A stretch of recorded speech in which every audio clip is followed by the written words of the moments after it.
Merci de votre fidélité à Télé 7, mesdames et messieurs, bienvenue dans Dossier spécial et aujourd'hui nous allons être beaucoup plus explicites parce qu'il y a beaucoup de questions qui nous ont été posées et nous allons fournir beaucoup d'efforts pour répondre à toutes ces questions. Mais la question la plus intéressante à mon avis, c'est celle qui nous a été posée par un téléspectateur qui nous dit qu'il est expert mais qui ne s'est pas présenté.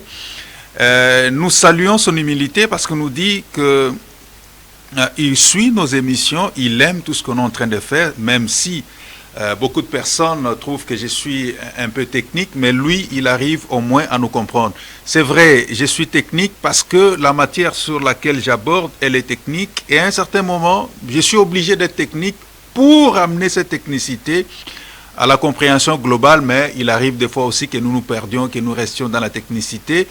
Parce que ce qui est vrai, il y a la société civile qui a autant de demandes, il y a beaucoup de questions qui nous sont posées par la société civile, qui veut absolument, parce que la société civile suit de près ce qui se passe dans le secteur minier, et qui veut absolument que je puisse aborder telle ou telle autre thématique, laquelle thématique peut paraître un peu compliquée pour plus d'une personne, mais qu'à cela ne tient, nous fournissons beaucoup d'efforts, chers amis, d'être à la fois technique, mais de ramener cette technicité à la compréhension de tout le monde. Je ne cesse de vous dire, il y a un de mes professeurs qui nous a cessé de dire, le professeur Kalala, à qui je salue, honorable député, je crois que cette fois-ci il va encore être réélu. Le professeur Kalala nous dit toujours que ça ne sert à rien de croire que quand on a la connaissance que les autres sont stupides. Non.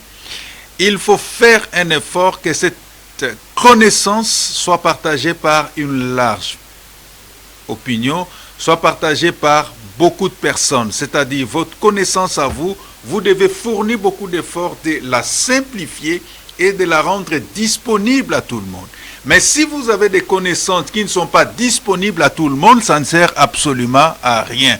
Et ça, je l'ai toujours retenu. Voilà pourquoi dans le dossier spécial, nous fournissons beaucoup d'efforts pour que tout ce qui est technique dans le secteur minier, nous voulons vraiment la ramener à la dimension la plus simple possible pour que tout le monde soit intéressé. Parce que c'est un secteur qui est extrêmement important, un secteur très sensible. Et moi, j'ai toujours souhaité que le secteur minier soit le secteur le plus attrayant, qui attire un plus grand nombre de Congolais, qui attire un plus grand nombre de Quinois. Parce que généralement, les Quinois se disent, bon voilà, nous on n'est pas dans une province minière, pourquoi on doit s'intéresser à tout ce qui est secteur minier?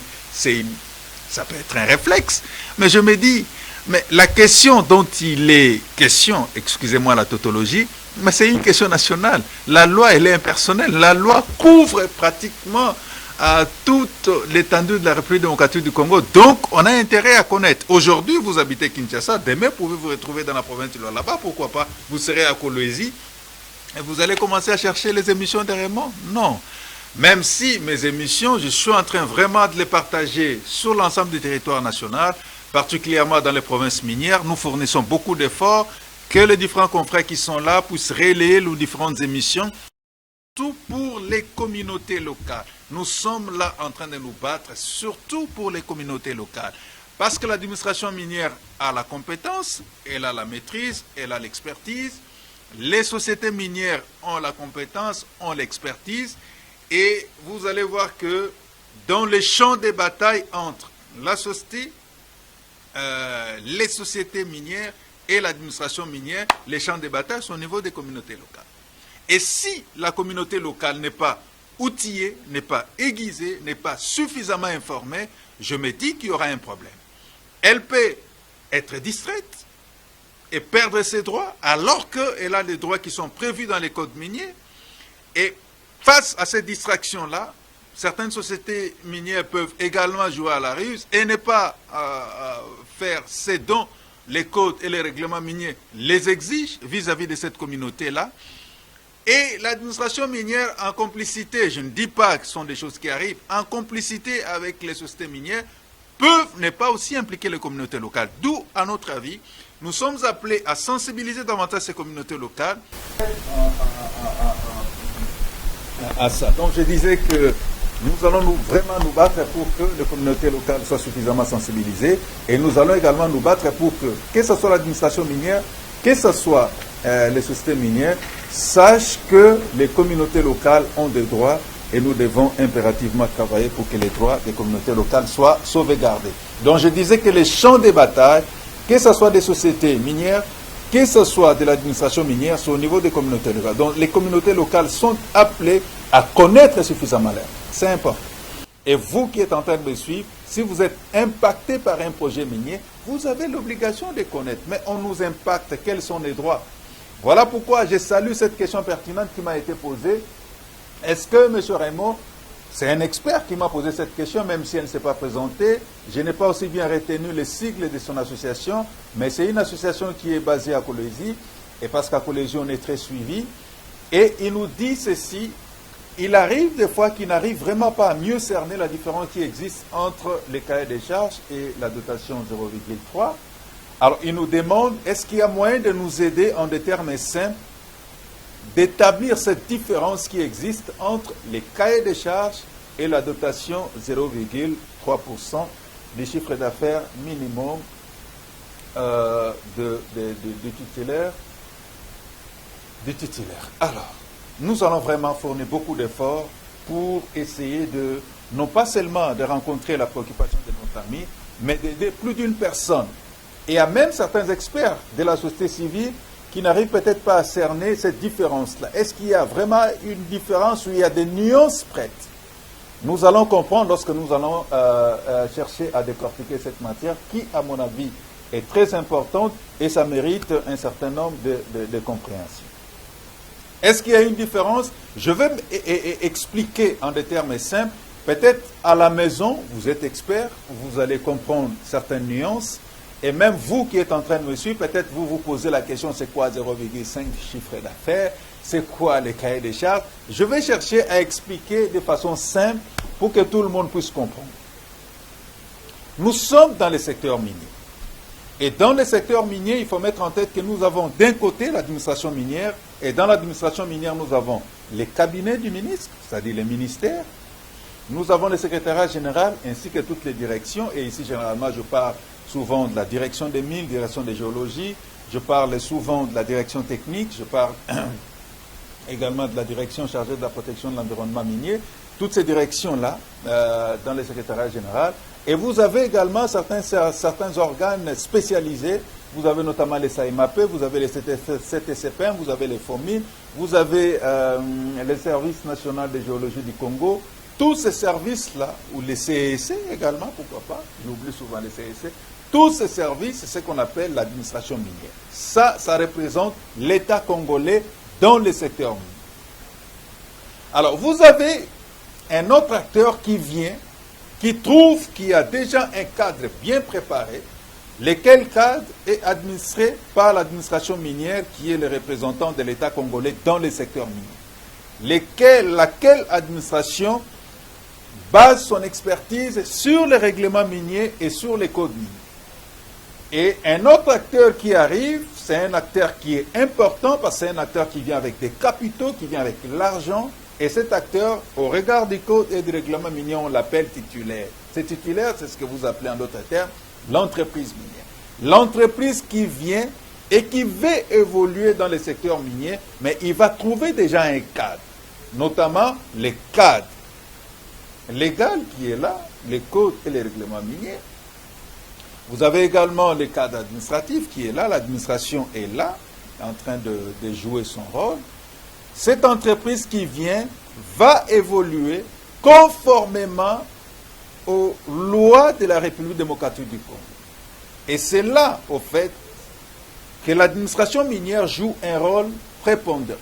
L'administration minière va montrer à l'entreprise minière, voilà la voie à suivre si vous avez besoin d'obtenir les droits miniers. Et dans les droits miniers, je ne sais ce que dire, si vous regardez dans les codes miniers, les droits miniers vous donnent au fait la possibilité de faire l'exploitation et la recherche. Et dans l'exploitation, vous pouvez faire dans la recherche, vous pouvez faire la recherche, mais dans l'exploitation, c'est éclater également plusieurs exploitations. Faites l'exploitation des substances minérales, vous pouvez faire l'exploitation des rejets, vous pouvez faire l'exploitation des petites mines. Alors, l'ensemble, ça vous donne les droits. Et on vous indique quelle est la voie à suivre pour que vous puissiez avoir ces droits miniers-là. C'est-à-dire les droits de faire de la recherche et les droits de faire de l'exploitation éclatés avec toutes ces composantes.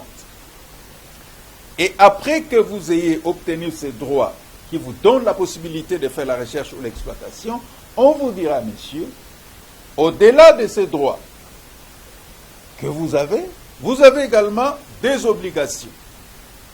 En dehors de ces obligations, il y a également des manquements à ces obligations. Et l'administration minière dit aux sociétés minières, je veux vraiment être simple pour nous permettre de comprendre, parce que mon rôle, c'est de sensibiliser et d'aider plus d'une personne à comprendre comment les choses se passent. L'administration minière dit aux sociétés minières, monsieur, attention, vous avez des obligations. On vous présente, in fine, deux grandes obligations. Deux grandes classes ou deux grandes catégories d'obligations. D'un côté, vous avez des obligations environnementales. Je ne vais pas trop revenir parce que ce n'est pas ça la question qui m'a été posée. Les jours, il y aura une question qui me sera posée sur les obligations environnementales. Je vais vraiment m'étaler parce que j'aime beaucoup les obligations environnementales. Il y a des éléments qui sont sensibles. Est-ce que vous connaissez, par exemple, que dans nos obligations environnementales, je peux découvrir qu'il existe dans notre pays une commission nationale de protection contre les rayonnements ionisants. Est-ce que vous savez qu'il existe? Alors cette commission-là est sous tutelle de la présidence de la République et cette commission est en train de travailler pour que ce soit les travailleurs, que ce soit les communautés locales, ne soient pas victimes des rayonnements ionisants. Ça, c'est une obligation environnementale de l'entreprise minière. L'entreprise minière doit veiller pour que ses propres travailleurs et pour que les communautés locales ne soient pas victimes des rayonnements ionisants. Et ici, je suis en train d'interpeller la société civile. La société civile doit faire très attention parce que là, si vous lisez déjà l'article 405 du règlement minier, on vous parle de ça. Et vous devez vous battre pour que, je crois que j'en ai parlé en long et à large dans cet article qui vient d'être publié. Je crois qu'on va commencer à faire des émissions spéciales à partir de demain. J'en ai parlé en long. Ça, c'est parmi les obligations. Et même parmi les obligations, je ne vais pas trop m'étaler sur les obligations environnementales, il y en a beaucoup. Ça, c'est la première catégorie d'obligations environnementales. Mais en dehors des obligations environnementales, l'administration minière dit également aux entreprises minières ou aux titulaires, messieurs, vous avez également des obligations sociales ou des obligations sociétales, telles qu'on a l'habitude de l'appeler. Et ces obligations sont étalées en deux. Des obligations sociétales principales. Vous avez la première grande obligation sociétale, c'est ce qu'on appelle les cahiers des charges. C'est ça la question qui m'a été posée. Et la deuxième grande obligation sociétale de l'entreprise, c'est la dotation 0,3% du chiffre d'affaires minimum pour contribution au développement communautaire. Alors ça, ce sont les deux grandes obligations sociétales que l'administration minière, s'appuyant sur la législation minière, s'appuyant sur les cadres légaux, c'est-à-dire les codes et les règlements miniers, dit à l'entreprise que vous devez travailler d'arrache-pied pour que vous puissiez répondre à ces obligations sociétales. Et c'est alors que, voilà pourquoi j'ai dit, nous devons comprendre des choses simplement et clairement.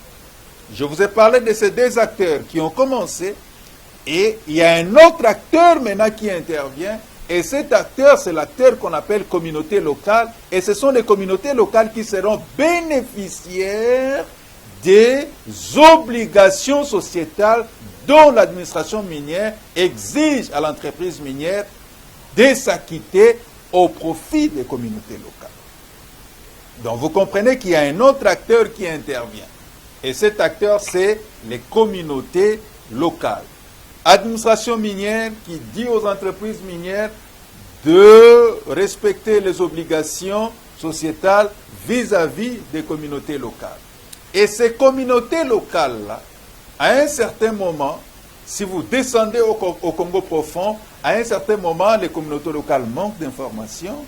À un certain moment, les communautés locales ne sont vraiment pas intéressées à un certain nombre de choses. C'est les matins se réveiller, aller faire ses activités, alors qu'en faisant ces activités, il y a des droits. Il y a des droits pour lui. Mais peut-être lui-même, il ne s'intéresse pas. Il se réveille, il va au champ, il se réveille, il va peut-être enseigner, il se réveille, il va faire ses activités, il va vendre, il va. Alors qu'il y a des droits importants dont cette communauté doit être bénéficiaire. Alors, pour que cette communauté-là sache que réellement, j'ai mes droits et je suis obligé de les revendiquer, il y a un autre acteur qui doit jouer ce rôle de réveil de la communauté locale, de réveiller les communautés locales pour défendre les droits de ces communautés locales. Et cet autre acteur s'appelle la société civile. Et vous allez vous rendre compte que la société civile n'est pas à côté des sociétés minières, parce que là, généralement, il y a toujours une bataille entre la société civile et les sociétés minières. La société civile, généralement, elle aime travailler à côté de l'administration minière pour avoir un certain nombre de données afin d'enrichir ses rapports, afin d'enrichir ses articles. Bon, ce n'est pas vraiment une alliance, ce n'est pas vraiment un mariage entre la société civile et l'administration minière, mais bon, voilà, on est obligé d'être ensemble parce que j'ai besoin de vous, vous avez besoin de vous. Mais la société civile est plutôt à côté des communautés locales. La société civile est très éveillée. La société civile suit de près. Que dit les codes par rapport à ces communautés locales? Qui prévoit certaines dispositions pertinentes pour que les communautés locales puissent jouir de telle ou telle autre obligation prévue dans les codes. Et la société civile travaille à côté des communautés locales, à côté des personnes qui sont fragiles et faibles, pour dire, monsieur, vous, administration minière, battez-vous pour faire pression au niveau des entreprises minières afin que ces communautés locales puissent y jouer. Si vous ne le faites pas, nous allons continuer à faire pression. La pression de la société civile ne se limitera pas seulement à faire des rapports, ne se limitera pas seulement à faire des études, va aussi, pourquoi pas, aller jusqu'au niveau des cours des tribunaux. Parce que la société civile est appelée à défendre les droits des plus fragiles, les plus faibles. Et ici, les droits des plus fragiles, les plus faibles, c'est communautaire. Donc vous allez vous rendre compte que nous sommes en face de plusieurs acteurs. D'un côté, l'administration minière. De l'autre côté, vous avez les sociétés minières. Là-bas, vous avez les communautés locales. Et à côté des communautés locales, vous avez la société civile. Toutes ces parties-là, c'est ce que nous appelons les parties prenantes. Les parties prenantes. Vous comprenez? L'État, les entreprises, les communautés locales et la société civile, ça forme ce qu'on appelle les parties prenantes. Alors, dans ces parties prenantes, vous allez comprendre qu'ici, je vous ai parlé des grandes obligations sociétales des entreprises. Vous avez les cahiers des charges et vous avez la dotation 0,3%. Est-ce qu'il y a une différence entre les deux? Alors, je commence par les cahiers des charges. Les cahiers des charges, comme je l'ai dit, c'est une obligation sociétale de l'entreprise. Et ce cahier des charges est constaté par un document, lequel document doit être approuvé. Je dis bien, je suis en train de peser les mots. Et ici, à travers cette émission, je pense que je vais soulever un débat. Parce que c'est une question d'école. Tout le monde a son entendement et tout le monde a son interprétation. Et ici, moi, je vais rester dans les codes miniers et je vais rester dans les codes miniers, dans les règlements miniers et nous allons débattre. Je suis prêt à débattre avec quiconque qui voudra débattre et le plateau est grandement ouvert. Vous pouvez venir. On va susciter un débat parce que le plus important ici, c'est que nous puissions arriver à une compréhension pas commune, mais à une compréhension, je dirais, un peu basique des choses. Au regard du code minier, le cahier des charges, c'est une obligation sociale de l'entreprise, laquelle obligation est constatée par un document. Lequel document doit être approuvé par le gouverneur de la province, et après approbation, ça sera renvoyé à la division provinciale des mines. Laquelle division provinciale des mines va transférer au cadastre minier central et le cadastre minier central va transférer auprès du titulaire. C'est-à-dire un document approuvé, je vais vous indiquer même les différentes étapes, on va y arriver. Un document approuvé, transféré à la division provinciale, transféré au cadastre minier, transféré au titulaire et le titulaire garde le document. Et dans ces documents, il y a un certain nombre d'obligations, surtout en matière infrastructurelle. Il y a des infrastructures que les titulaires ou l'entreprise est appelé à construire pour l'intérêt des communautés locales. Et dans ces documents approuvés, il y a une colonne importante. Cette colonne s'appelle les chronogrammes. Ce chronogramme est très important parce que tous les suivis, que ce soit de l'administration minière, que ce soit de la société civile, que ce soit des communautés locales, les suivis se fera au regard de ces colonnes qui s'appellent chronogrammes. On va surveiller est-ce que le titulaire a respecté les chronogrammes prévus dans son cahier des charges. Vous allez comprendre pourquoi lorsque je vais commencer à déballer certaines dispositions. Et là, nous allons entrer en détail et ça nous permettra de mieux comprendre pourquoi j'insiste sur la colonne de chronogramme. Donc, c'est ces documents. Et de l'autre côté, vous avez la dotation. La dotation, c'est également 0,3%. C'est également une obligation sociétale de l'entreprise. Mais si, au niveau du cahier des charges, cette obligation est constatée par un document qui est approuvé, vous allez vous rendre compte que la dotation, contrairement au cahier des charges, est constatée par un virement bancaire. La dotation est constatée par un virement bancaire, contrairement au cahier des charges. N'est-ce pas? C'est le virement bancaire du titulaire qui viendra constater cette dotation-là. Alors, vous-même, vous allez tirer les différentes conclusions.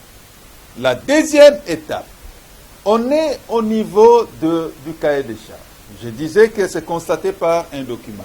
Mais il y a des étapes importantes sur lesquelles le cahier des charges ne peut pas être cahier des charges si ces différents points ne sont pas respectés.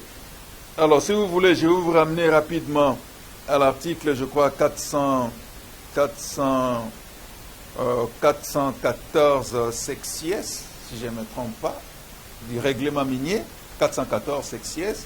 Là, on va vous parler de la nature juridique, pardon, c'est 414 bis. 414 bis du règlement minier.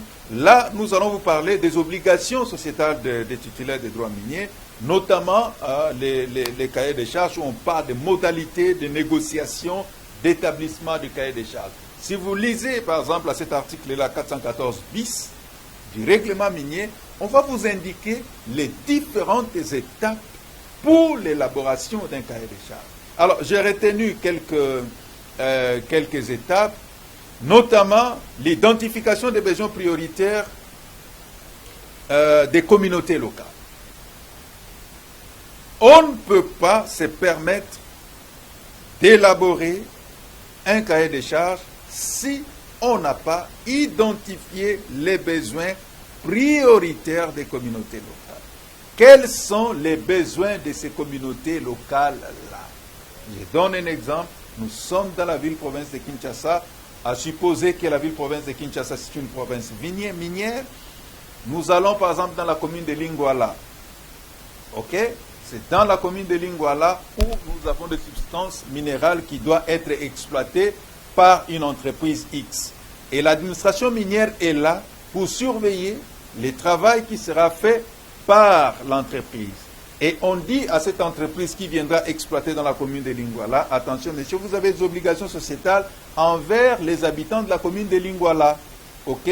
Et parmi les obligations, vous devez élaborer un cahier de charges. Mais vous ne pouvez pas élaborer un cahier de charges sans pour autant connaître les besoins prioritaires des fils et filles de la commune de Lingwala. Ça veut dire, en d'autres termes, vous, titulaires, vous êtes obligés de descendre dans la commune de Lingwala, de parler avec l'autorité locale de la commune de Lingwala, notamment les bourgmestres, et parler avec des associations communautaires de Lingwala, c'est-à-dire les associations qui représentent les intérêts des communautés locales. Vous avez l'autorité locale, vous avez les sociétés, vous avez les associations locales, vous parlez avec eux et vous allez connaître les priorités de cette contrée-là.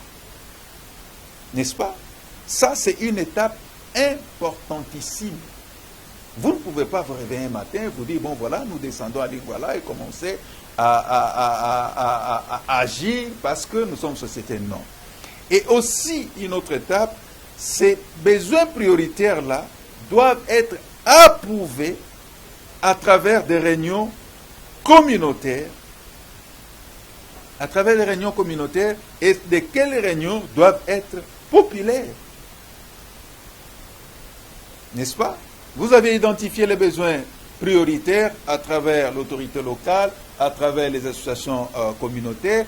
Vous devez organiser des réunions publiques pour dire, bon voilà, fils et filles de Lingouala, nous sommes descendus chez vous, voilà, on a parlé avec vos autorités, voilà les besoins prioritaires de la commune de Lingouala, notamment construction des ponts, notamment construction des routes, notamment construction des marchés modernes, notamment construction des écoles, notamment construction des hôpitaux, notamment construction de ceci. Ce sont les besoins prioritaires, par exemple, parce qu'on est à Kinshasa, c'est ici où on est largement suivi, je donne l'exemple de Lingouala.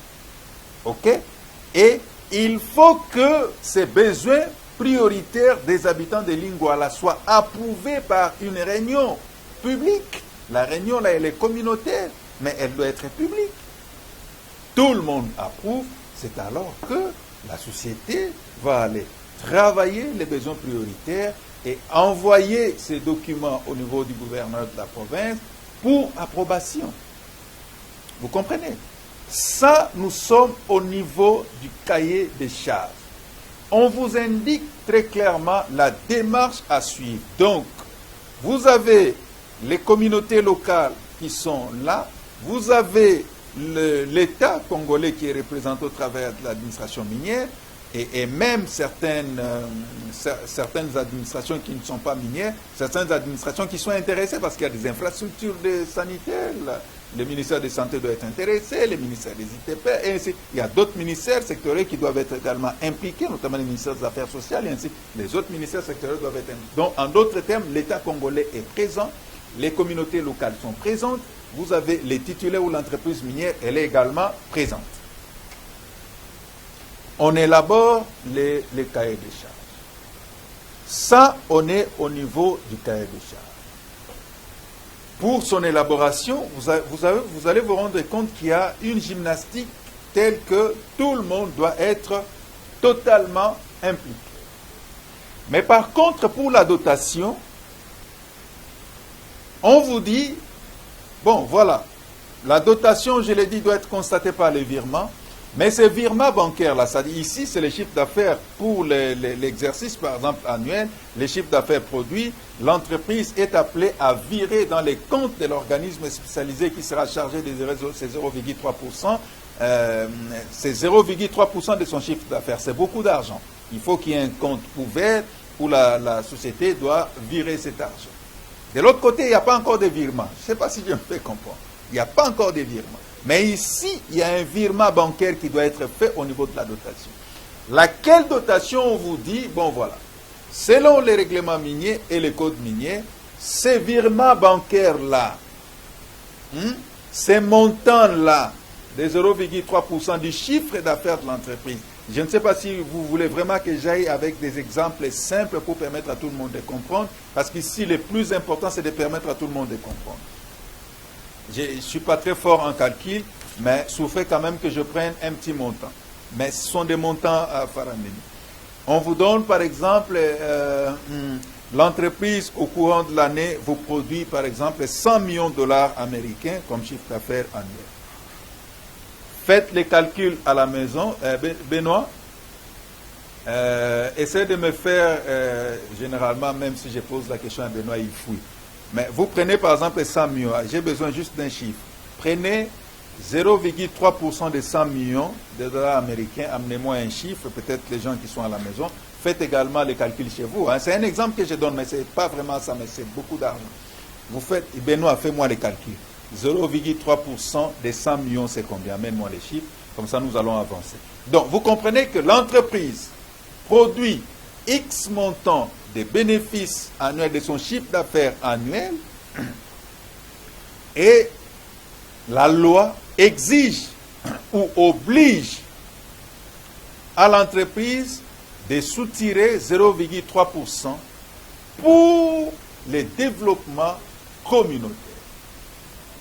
Et l'entreprise doit virer cet argent dans un compte qui est ouvert. Mais le code dit ceci. Ce montant-là ne doit pas être géré par tout le monde. Ce montant doit être géré par un organisme spécialisé. Et cet organisme spécialisé, avant que ça ne commence à fonctionner, il faut qu'il y ait un arrêté interministériel. Et ici, c'est le ministre qui est en charge les mines et le ministre qui est en charge des affaires sociales. Les deux autorités doivent prendre un arrêté interministériel pour à la fois le manuel de procédure et aussi pour le fonctionnement de l'organisme spécialisé qui est doté de personnalités juridiques. Il y a un manuel de procédure qui doit être pris par les deux autorités. C'est ce manuel de procédure-là qui va vous indiquer comment l'organisme spécialisé doit fonctionner. Alors, dans les manuels de procédure, on vous dit que les chiffres d'affaires produits, on a les 0,3% versés dans les comptes, mais on vous dit que ces 0,3% sera géré de la manière suivante. Il y aura un comité de suivi comme premier organe. Il y aura, à part les comités de suivi, il y aura l'organisme spécialisé, n'est-ce pas? Et l'organisme spécialisé en son sein doit créer ce qu'on appelle une unité d'exécution des projets, UEP, doit créer cette unité de production des projets. Et l'UEP aussi doit avoir un personnel, n'est-ce pas?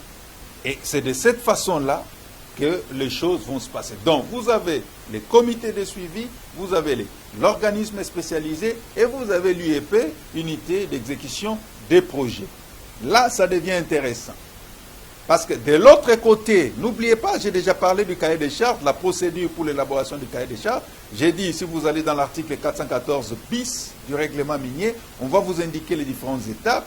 Allez-y dans le règlement minier, vous allez voir. Et j'ai pris seulement les deux exemples pour vous expliquer qu'il faut absolument qu'il y ait implication des communautés locales dans la priorisation des besoins.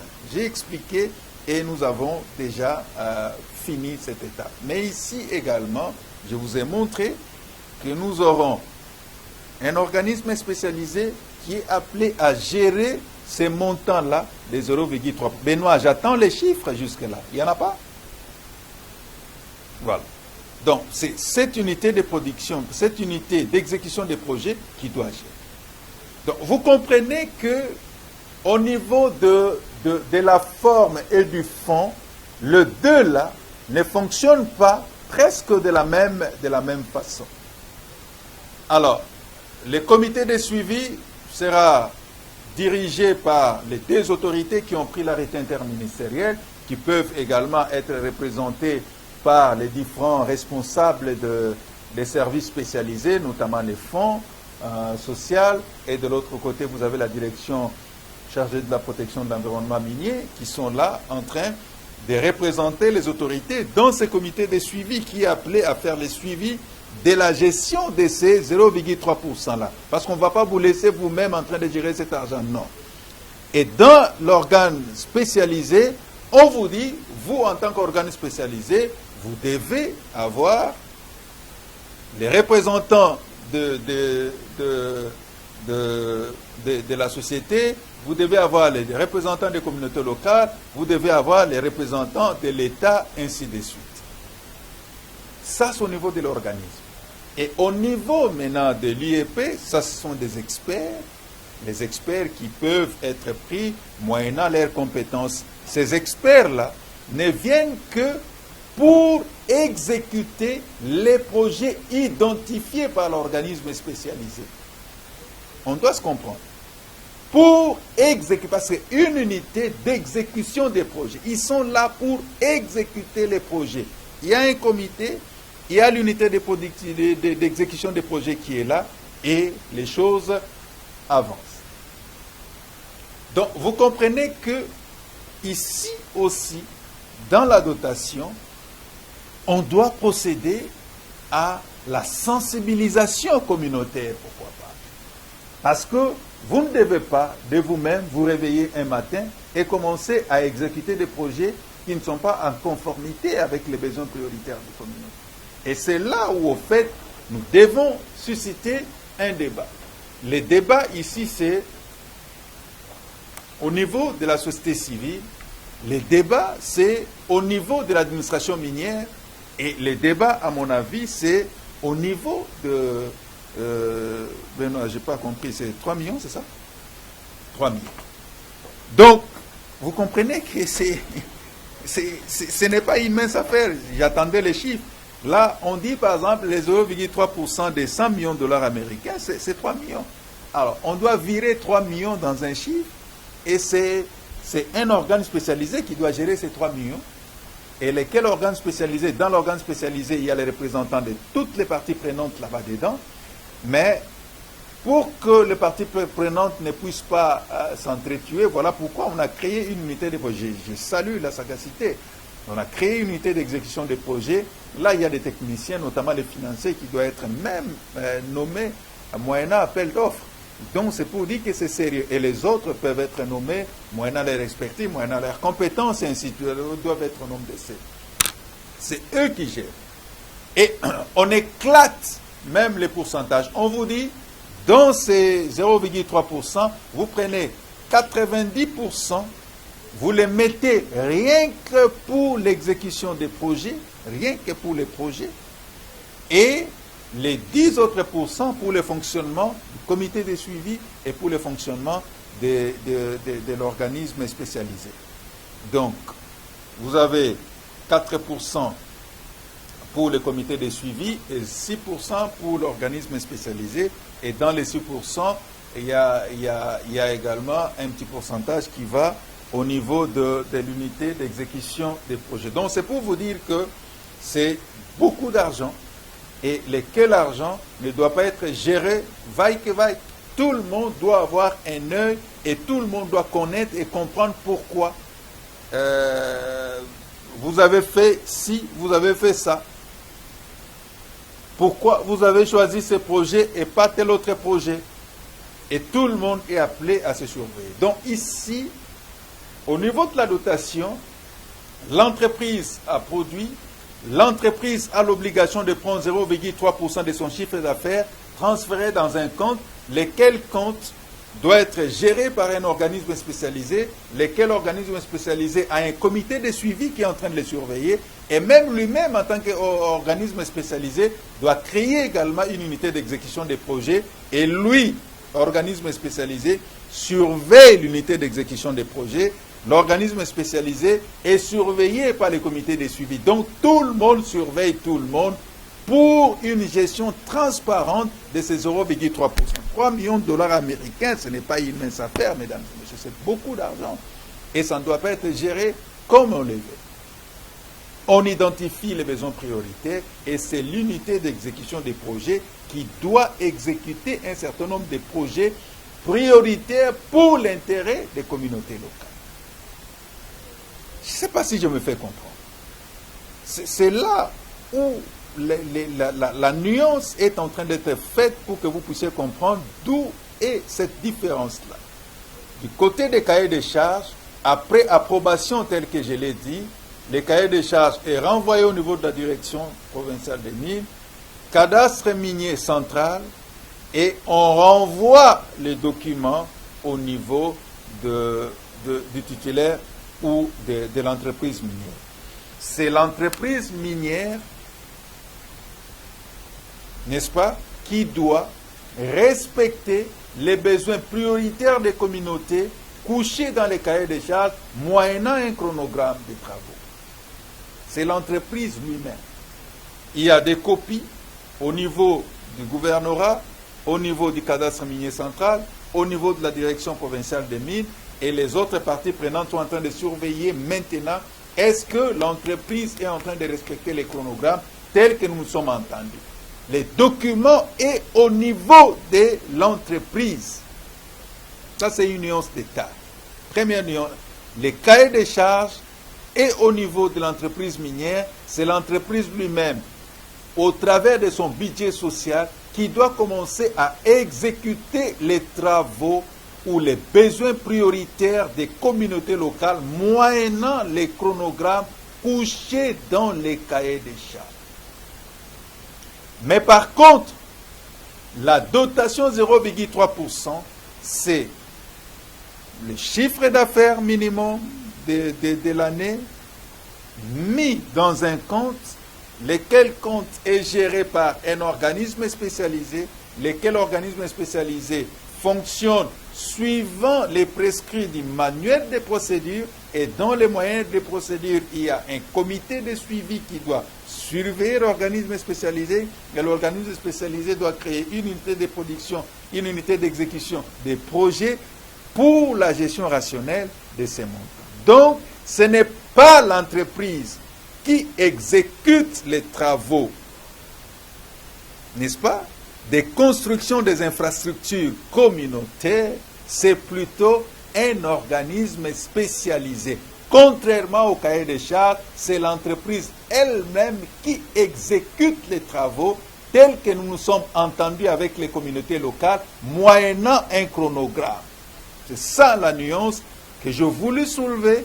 C'est vrai, ça peut, je ne sais pas s'il y aura un débat parce que je fais un effort pour être clair. Et aussi, une autre précision de taille, voilà pourquoi j'ai dit, on peut débattre. Moi, je suis amoureux de débat et j'aime toujours qu'on vienne débattre. Moyennant disposition légale à l'appui, vous donnez un article et je donne le mien. Vous donnez des articles, je donne aussi mes articles. Donc tout le monde est appelé à s'appuyer sur la législation minière, ou soit sur les codes, ou soit sur les règlements miniers, pour que l'on puisse argumenter. C'est important. Alors, à mon avis, c'est vrai, on a la dotation 0,3%, c'est vrai, nous avons les cahiers des charges, mais je me dis, entre les deux, il y a une obligation qui a une primauté sur l'autre.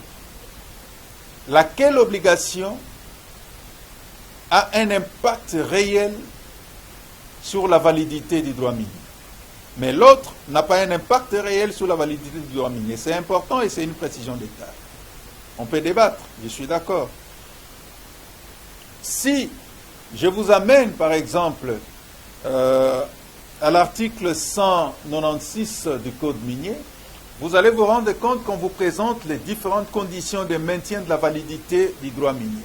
Et dans les conditions de maintien de la validité du droit minier, on vous présente les droits superficiels en 1 par carré, on vous présente le non-respect de la correction, tel que entendu, et on vous présente également le non-respect des engagements pris vis-à-vis des communautés locales au regard du chronogramme prévu dans les cahiers des charges pour maintenir votre validité. Et je l'ai toujours dit, l'article 187 du Code minier, c'est un article qui est indispensable et c'est un article qui est très dangereux, surtout pour les, non pas pour les communautés locales, mais pour les entreprises. Alors si vous lisez cet article, après qu'on vous ait étalé, n'est-ce pas, les conditions pour le maintien de la validité de votre cahier des charges, si vous ne respectez pas ça, à défaut de respecter l'une de ces conditions-là, votre droit minier sera déchu. Ça, c'est automatique. Lisez bien l'article 196 du Code minier. C'est clair. Et vous allez vous rendre compte que c'est le cahier des charges qui est prévu.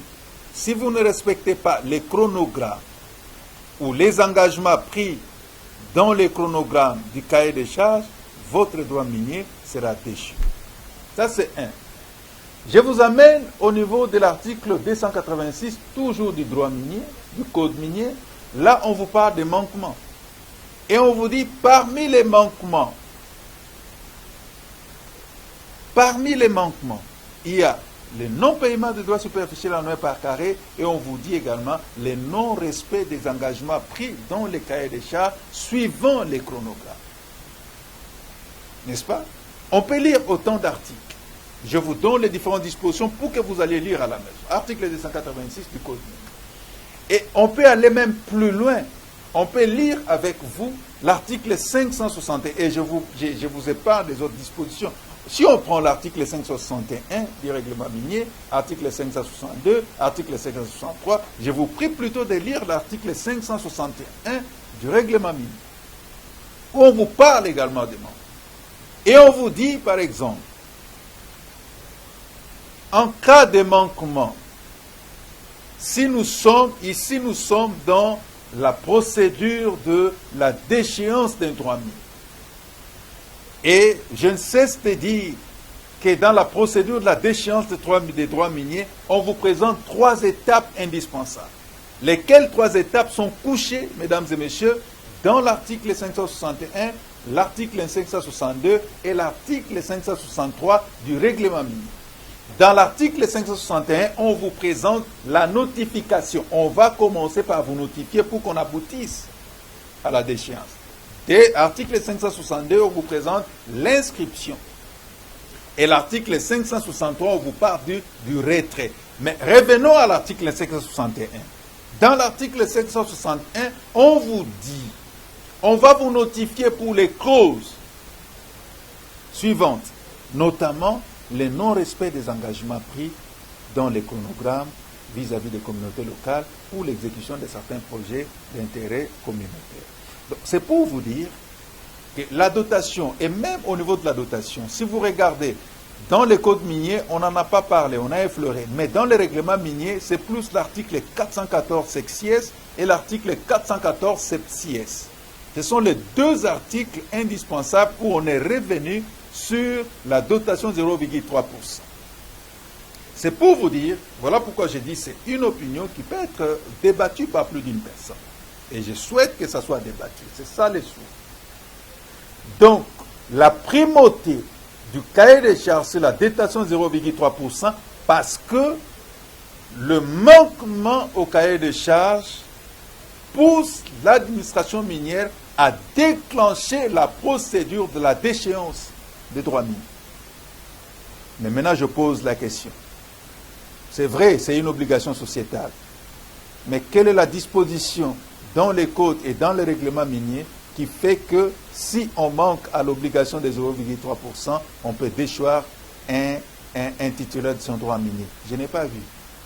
On met une globo-obligation sociale. Mais par contre, dans ces obligations sociétales, je dis il y en a 2. Cahier des charges et 0,3%.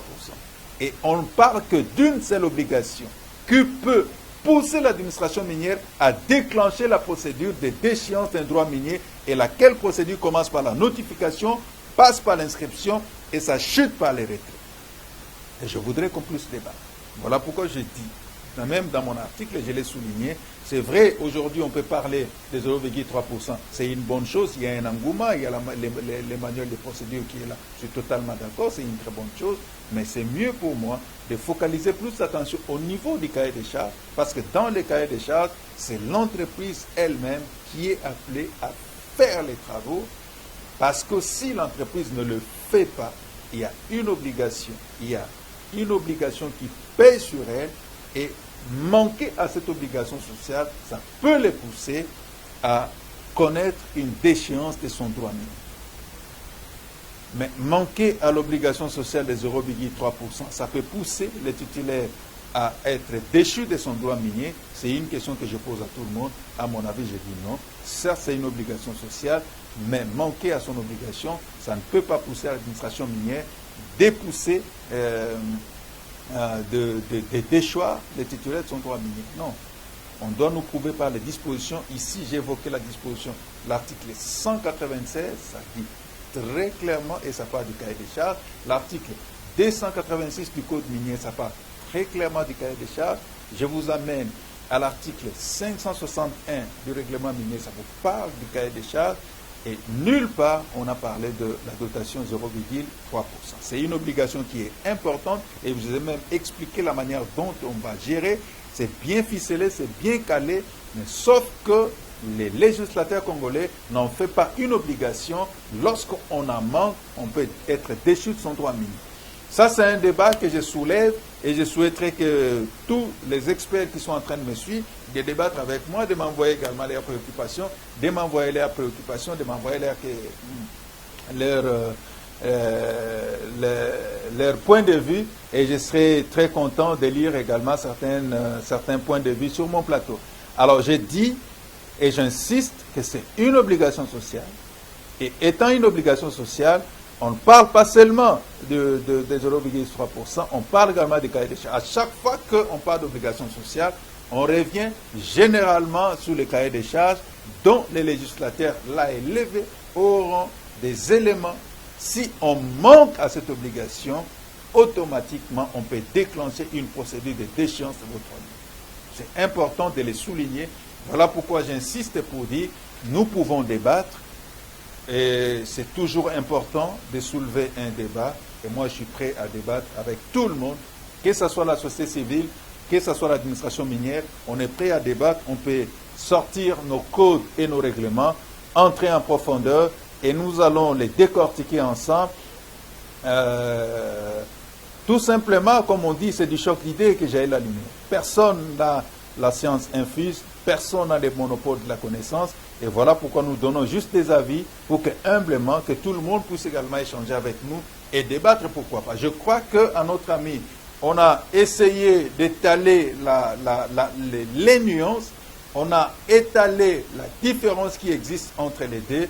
La plus grande différence, c'est que le cahier des charges, c'est l'entreprise qui a ses documents en son sein et qui exécute les travaux moyennant un chronogramme bien établi dans les cahiers des charges, n'est-ce pas?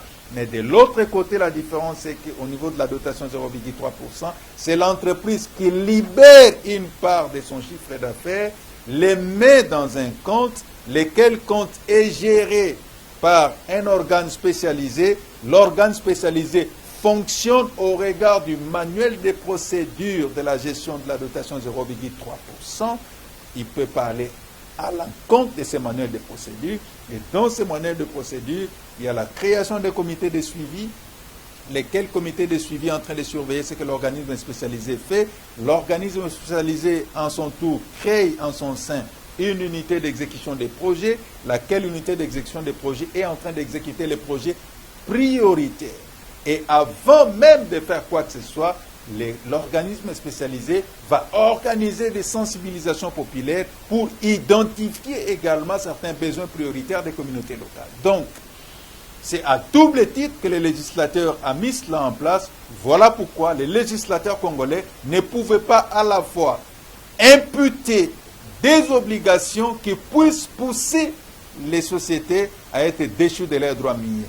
Dans ces deux obligations, le législateur a pris une obligation, c'est-à-dire les cahiers des charges. Manquer à cette obligation-là, on peut vous déchoir de votre droit minier, mais manquer à la dotation 0,3%, certes, on peut faire pression, mais cela ne poussera pas l'administration minière à déchoir la société minière ou les titulaires de son droit minier. C'est un débat, c'est une matière que je soumets à l'appréciation de tout le monde. On peut débattre, je suis disposé. Merci à vous tous de nous avoir suivis.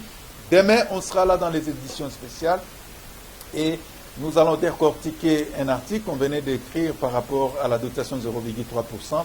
Ça aidera plus d'une personne à comprendre la susceptibilité de la matière qui existe dans ces domaines. C'est un domaine important et nous allons fournir beaucoup d'efforts pour inciter tout le monde à aimer ce secteur.